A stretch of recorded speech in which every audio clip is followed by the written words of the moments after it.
I want to start today with a concept that sounds a bit like science fiction, but it's actually happening on pretty much every street corner in the world. Oh, absolutely, every street corner. Right. So imagine a piece of technology, analog technology actually, that can hack a human being's decision-making process in under 3 seconds. It doesn't use Wi-Fi, no user interface, and it literally consists of a single four-letter word. Just one word. Yet this object has the physical power to rotate a person 90 degrees and pull them across a threshold they genuinely had no intention of crossing. It really does sound like mind control when you frame it that way. Like we're discussing some kind of, I don't know, subliminal messaging device from a Cold War experiment. In a way, we kind of are, but we're actually talking about something much more mundane, yet Yeah. somehow much more powerful. We are talking about the open sign, Yes. specifically the illuminated glowing variety. Ah, yes, the ubiquitous neon beacon. Exactly. And look, I know what you, the listener, might be thinking right now. You're probably saying, you guys are doing a deep dive on a retail sign. It just tells me the shop is open. What is there to discuss? Which is a fair question on the surface. It is. But we've been reading through this fascinating source material called The Radiant Permission, The Psychology of the Open Sign. And honestly, I was totally surprised by how deep this rabbit hole goes. Because this isn't actually about retail hardware, is it? No, not at all. If you read the source material carefully, you realize this is actually a treatise on evolutionary biology, social anxiety, and, well, the physics of light. The sign is just the delivery mechanism. Precisely. The real story here is about how human beings navigate uncertainty in the physical world, and why even in our hyper-digital era of smartphones and apps, a glowing analog tube of gas is still the absolute most powerful way to get someone to walk through a door. Let's start with that uncertainty because the source leads with this really interesting idea of permission. Now, I do want to push back on this just a little bit. Okay, go ahead. If I'm walking down the street and I see a bakery and it's, say, 2 in the afternoon on a Tuesday, I know I have the legal right to enter that store. I don't technically need a sign to grant me permission. I have legs, I can just walk in. So why does the source place so much heavy emphasis on this concept of permission? Well, because you're conflating legal permission with psychological safety. They are two very, very different things. How so? The source argues that entering a new space, especially a commercial space where you aren't inherently a member, is an act of social risk. Also risk. I mean, I'm just buying a croissant. Are you, though? Mm. Or are you potentially walking into a locked door? Think about that physical sensation for a second. You walk up to a shop, maybe the windows are tinted or they're reflecting the street so you can't quite see inside. Right. You reach out for the handle. If that door is locked, and you rattle it, and it makes that really loud clunk sound. Oh, the worst. And then the people inside, the staff, they look up at you. What do you feel in that exact moment? Okay, yeah, I see your point. It's humiliation. It's like a tiny microdose of rejection. Exactly. It's a violation of the social contract. You emptied to engage, and you were denied. The source actually calls this threshold anxiety. Threshold anxiety. Yes, because as humans, we are constantly scanning our environments to avoid that specific moment of friction. We ask ourselves, is this active? Is it welcoming? Is it safe? We just don't want to look foolish, and we really don't want to intrude where we aren't wanted. So the sign isn't just giving you store hours, it's a contract. It's a binding social agreement. Hmm. That illuminated open sign is the owner saying, I promise that if you pull this handle, the door will open and you will be welcome here. It just completely removes the social gamble. It does. The source suggests that without that explicit glowing signal, the human brain's default setting is hesitation. And as we know, hesitation is basically the enemy of business. It's the death of business. If I have to spend even one single calorie of mental energy guessing if you're open or not, I'm highly likely to just keep walking. The sign offloads all that cognitive labor instantly. That makes a lot of sense. It's all about reducing friction. But let's look at the how of it for a minute, because the source makes a very explicit distinction between a printed sign, like a piece of cardboard in the window that says open, and a glowing sign. A very crucial distinction. Right, because informationally, they are identical. They literally convey the exact same word. But the source claims the glowing sign is exponentially more effective. Why is that? This is where we actually have to leave psychology behind for a second and get into the actual hardware of the human eye. Mm-hmm. We need to talk about foveal vision versus peripheral vision. Okay, lay it out for us. So your foveal vision is the absolute center of your gaze. It's high resolution. It's great for reading text on your phone or recognizing a friend's face. But it's narrow. Extremely narrow. Your peripheral vision, however, is low resolution. But, and this is the key, it is incredibly sensitive to two specific things: motion and luminance. Luminance being brightness. Yes, high contrast light. And from an evolutionary science standpoint, this makes perfect sense. If you're a hunter-gatherer on the savanna, you use your central foveal vision to focus on foraging, finding berries, right? Sure. But you rely entirely on your peripheral vision to spot the sudden flash of a predator's eye or a quick movement in the tall grass. We are biologically hardwired to ignore static objects in our periphery and snap our attention to glowing or moving objects. So a cardboard sign that is just static and unlit basically just becomes part of the wallpaper to our brains? It completely blends into the building material. The source uses this great term, visual interrupt. A glowing neon tube is technically an anomaly in a natural physical environment. It doesn't belong. Right. It operates on a totally different visual frequency than the brick-and-mortar concrete around it. It essentially forces the brain to acknowledge it. Wow, so it really is just a biological hack. That is exactly what it is. It bypasses the prefrontal cortex, the logical thinking part of your brain, and speaks directly to the amygdala and basal ganglia. The older parts of the brain. The ancient parts. Yeah. The ones responsible for immediate reflexive action. You actually look at the light before you've even consciously decided to look at the shop. Which perfectly explains that irony the source touches on. I mean, we live in these fully digital, smart cities now. I have a phone in my pocket that can tell me the operating hours of basically every business on Earth down to the millisecond. Any information you want. Exactly. And yet, businesses are still spending good money on fragile glass tubes filled with electrified gas. You'd really think the digital age would have completely killed off the analog neon sign. You would think so, but the digital age has actually made the neon sign more valuable. Because of the friction. Yes. Digital information requires active seeking. You have to pull out your phone, unlock it, open an app, type in the name of the place. That is high-friction behavior. Whereas the neon sign is passive. Completely passive. It pushes that information right into your eyeballs whether you ask for it or not. That actually brings us to the street-level effect. The source threw out some hard data here that I found, frankly, kind of stressful. It talks about the decision-making window for an average pedestrian. Ah, the 3 to 5 second rule. That is an incredibly tight window to win a customer. It really is. Yeah. The source points out that foot traffic is fluid. People are moving down the sidewalk at, say, 3 miles per hour.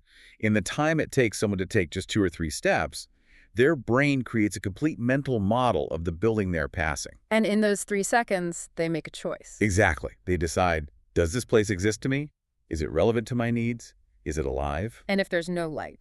Then you fall victim to the dark assumption. Which is, expand on that a bit. So, the human brain is fundamentally an energy conservation machine. If a storefront looks dim, or if the windows are dark, the brain defaults to closed. Even if the door is literally unlocked. Even if the door is unlocked and the staff is inside waiting at the register, the psychological cost of investigation is simply too high. So the lazy brain just assumes the space is inactive and keeps your legs moving forward. The source had that amazing line, light signals life and life signals opportunity. It's totally primal. Mm-hmm. Think about walking through a village at night 1,000 years ago. A dark hut is an empty hut.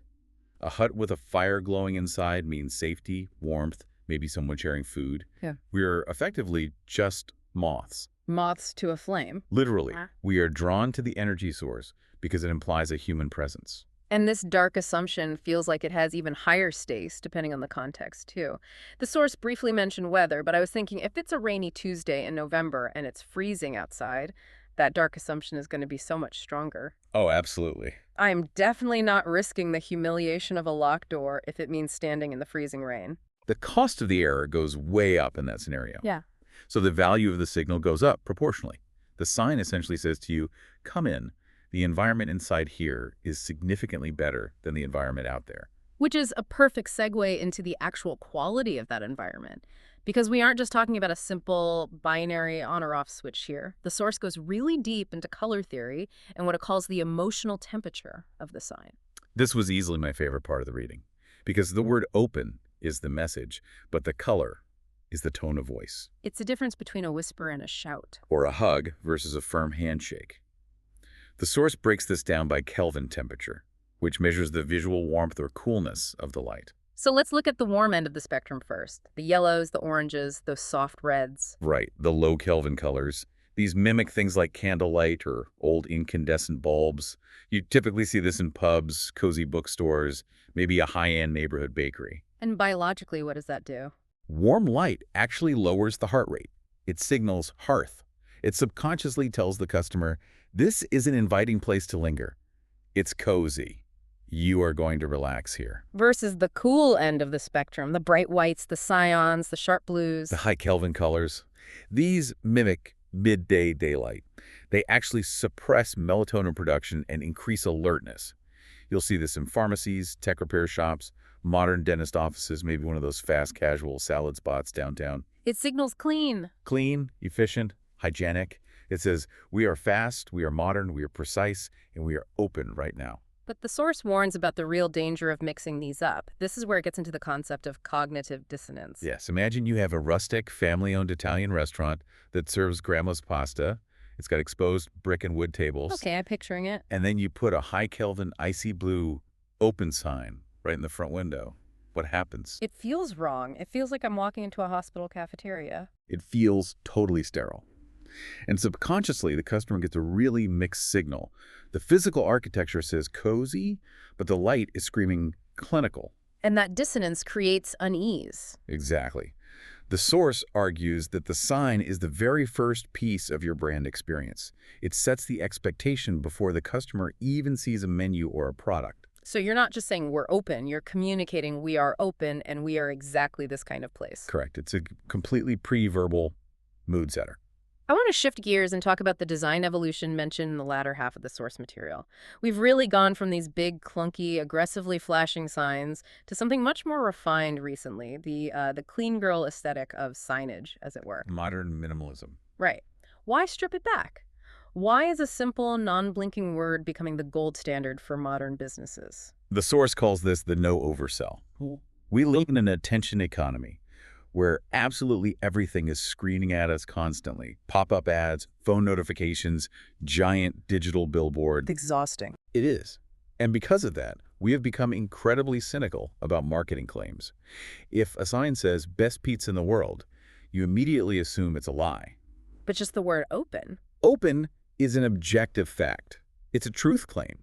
By stripping away all the cheap decorations, the flashing borders, and just presenting the word in a clean, beautiful font, the business is signaling extreme confidence.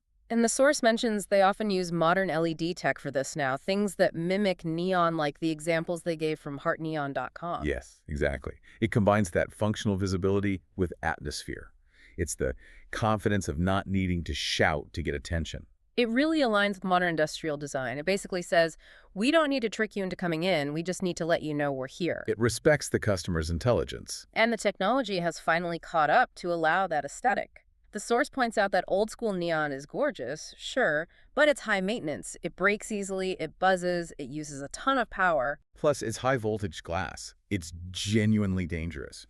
The major shift to LED alternatives allows for that exact same biological glow, that peripheral vision hack we talked about, but with the precision and safety of digital design. You can dial in that specific Kelvin temperature without worrying about toxic gas mixtures. Right, so you get style meeting signal perfectly. We really have a convergence here. We have the biology of the eye, the deep psychology of social risk, and the aesthetics of modern minimalism all meeting in this one mundane object. It really is a perfect storm of functionality when you break it down. I want to circle back to something we touched on earlier, the idea of the sign as a behavioral trigger, because I think the implications of this go way beyond just retail storefronts.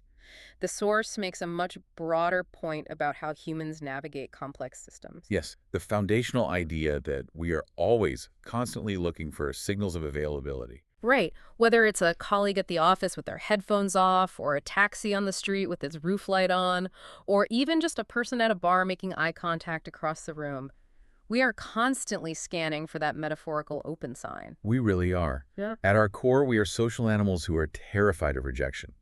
We desperately crave the green light. The open sign is really just a commercialized, literal version of a human smile. A universal symbol that says, interaction is safe here. And when that explicit signal is missing, we default to isolation. We stay in our lane, we keep walking, we just assume the door is locked. It really makes you realize how much potential connection, whether commercial or just personal, is lost simply due to a lack of clear signaling. Hmm. The dark assumption isn't just bad for a local business, it's bad for community as a whole.